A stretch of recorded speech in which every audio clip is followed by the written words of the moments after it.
بسم اللہ الرحمن الرحیم۔ معزز دوستو، السلام علیکم۔ مور دنیا میں جتنا زیادہ خوبصورت نظر آتا ہے، جب یہ جنت میں تھا تو اس سے بھی زیادہ خوبصورت تھا، اور کئی درجے اب دنیا کی خوبصورتی سے زیادہ خوبصورتی اس کے پاس تھی۔ اس کی خوبصورتی کو ایسا کیا ہوا کہ جنت سے اسے زمین پر آنا پڑا۔ اس کے ساتھ اور کون تھا جو کہ زمین پر آیا؟ اور اس کے علاوہ مور حلال ہے یا حرام ہے، اس کا گوشت کھایا جاتا ہے یا نہیں؟ تو یہ ساری معلومات آج کے اس ویڈیو میں آپ کو بتاؤں گا، تو میرے ساتھ ویڈیو میں جڑے رہیں اور اول سے آخر تک ویڈیو کو لازمی دیکھیے گا۔ تو پیارے دوستو، جب حضرت آدم علیہ السلام کو تخلیق کیا گیا اور انہیں جنت میں ٹھہرنے کے لیے کہا گیا اور ان کو تمام جنت کے میوہ جات اور تمام نعمتوں سے نوازا گیا، مگر ایک چیز کو حضرت آدم علیہ السلام سے دور رکھا گیا، اور حضرت آدم علیہ السلام کو حکم دیا گیا اللہ رب العزت کی طرف سے کہ اس سے دور رہو۔ یاد رکھیں کہ جب حضرت آدم علیہ السلام کی تخلیق ہوئی اور اس کے بعد اس کے اندر روح پھونکی گئی،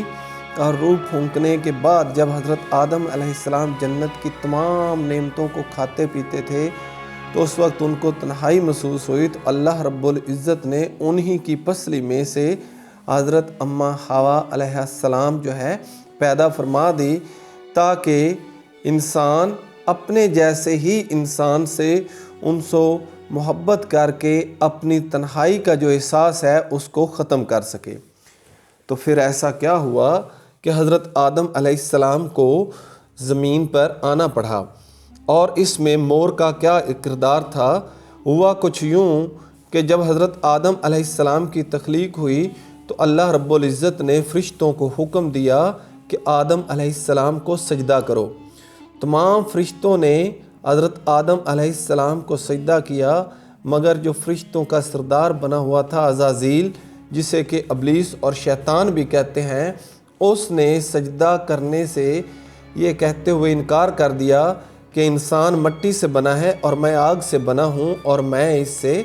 برتر ہوں، اس سے افضل ہوں۔ مگر اللہ رب العزت نے اس پر لعنت فرمائی، اور اس نافرمانی کی وجہ سے شیطان کو جنت سے نکال دیا گیا، اور اللہ رب العزت نے اپنی رحمت سے دور کر دیا۔ تو جب یہ دور ہو گیا تو اس کے بعد انسان سے مخالفت اس کے دل میں گر کر گئی، اور یہ کسی نہ کسی طرح اپنے انتقام پر اتر آیا۔ تو اس کے لیے اس نے 300 سال تک جنت کے دروازے پر بیٹھ کر انتظار کیا کہ کوئی باہر آئے اور مجھے یعنی کہ شیطان کو اندر لے جائے۔ تو یہ 300 سال تک جنت کے دروازے پر بیٹھا رہا، اور اسے اللہ رب العزت کے صفاتی ناموں میں سے کوئی 3 نام یاد تھے، انہی کا ورد کرتا رہا کہ کسی طریقے کوئی آئے اور میری مدد کرے۔ اتفاق سے جب 300 سال اسے گزر گیا تو ایک دن مور جنت کے دروازے سے باہر آیا۔ جیسے ہی شیطان نے مور کو دیکھا تو بہت خوش ہوا، اور اس کے پاس گیا اور اس کو ورگلانے لگا، اور اس کو بتانے لگا کہ میں کروبیاں کا سردار ہوں، مقرب ہوں، اور بہت بڑا فرشتہ ہوں۔ تو میں آپ کو ایسی چیز بتا سکتا ہوں، ایسی 3 چیزیں بتا سکتا ہوں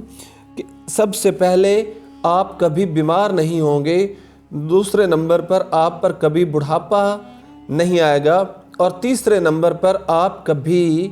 جنت سے نکالے نہیں جائیں گے، تو ہمیشہ ہمیشہ کے لیے رہیں گے۔ لیکن اس کے لیے میری ایک شرط ہے، اور وہ شرط یہ ہے کہ آپ مجھے کسی طریقے جنت کے اندر لے جائیں۔ جب مور نے اس کی چکنی چپڑی باتیں سنی تو مور اس کی باتوں پر یقین کرنے لگا،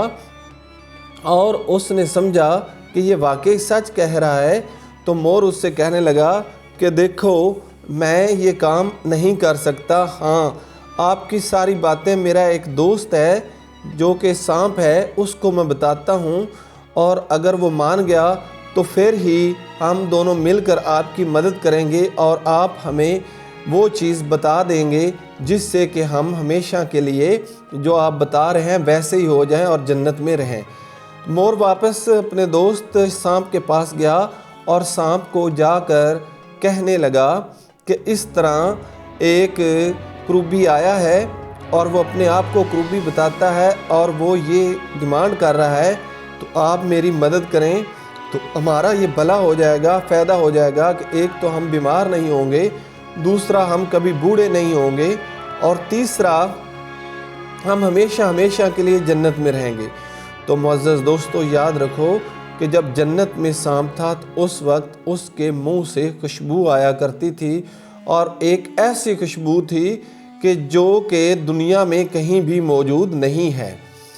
تو سانپ اب مور کی باتوں میں آ گیا اور آ کر ان دونوں نے دروازے سے باہر ابلیس کے ساتھ ملاقات کی، اور جب ملاقات کی تو اس وقت سانپ کہنے لگا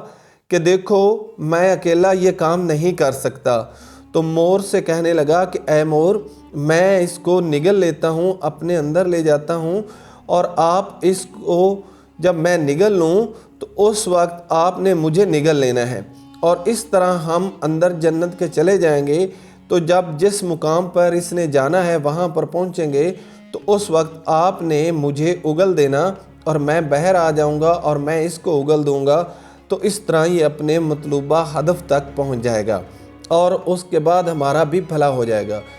سانپ نے جب یہ باتیں سکھائیں تو اس وقت شیطان سانپ کے منہ میں بیٹھ گیا اور اس سانپ کو مور نے نگل لیا، اور نگلنے کے بعد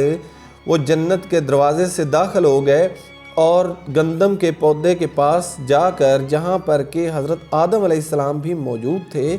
اس کو اگل دیا۔ مور نے سانپ کو اگلا اور سانپ نے شیطان کو اگل دیا۔ شیطان بڑے ہمدردانہ لہجے کے ساتھ حضرت آدم علیہ السلام کے پاس گیا،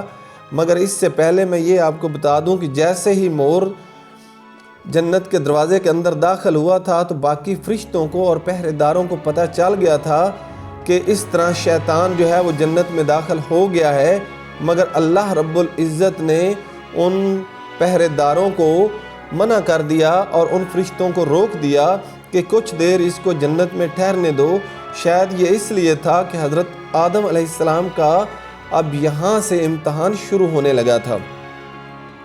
تو پیارے دوستو، جب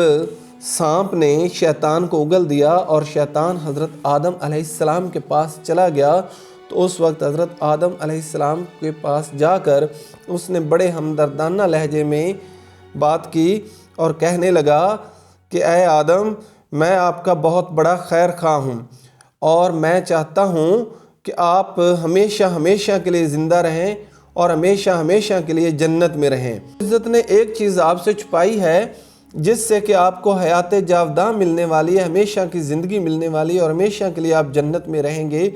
اور وہ یہ ہے کہ آپ کو تمام نعمتوں کو کھانے کا حکم ہے مگر آپ گندم نہیں کھا سکتے۔ اگر آپ کسی طریقے سے اور آپ کی بیوی گندم کا صرف ایک دانہ چبا لیں تو آپ ہمیشہ کے لیے زندہ رہیں گے اور ہمیشہ کے لیے جنت میں رہیں گے۔ تو حضرت آدم علیہ السلام نے جب اس کی چکنی چوڑی باتیں سنی تو اس وقت دل للچایا کہ کیوں نہ ایسا ہی کروں، مگر اللہ رب العزت نے حضرت آدم علیہ السلام کو منع فرمایا ہوا تھا کہ آپ نے اس پھل کے قریب نہیں جانا اور یعنی کہ گندم کو نہیں کھانا ہے۔ تو حضرت آدم علیہ السلام شیطان کی باتیں سننے کے بعد اللہ کا جب ان کو حکم یاد آیا تو اس وقت انکار کر کے چلے گئے، مگر بعد میں شیطان حضرت حوا علیہ السلام کے پاس گیا اور ان کو بھی ایسی ہی چکنی باتیں سنائیں۔ تو حضرت حوا علیہ السلام نے شیطان کی باتوں میں آ کر سب سے پہلے گندم کا دانہ توڑا اور اس کو چبا لیا، اور بعد میں حضرت آدم علیہ السلام کو مجبور کر دیا کہ وہ بھی اس کو چبائیں۔ جیسے ہی ان دونوں نے گندم کا دانہ کھایا تو ان کے اوپر سے جنتی لباس اتر گئے اور وہ دونوں بے پردہ ہو گئے، اور اللہ رب العزت نے حکم دیا کہ ان کو روئے زمین پر بھیج دیا جائے۔ تو اس وقت حضرت آدم علیہ السلام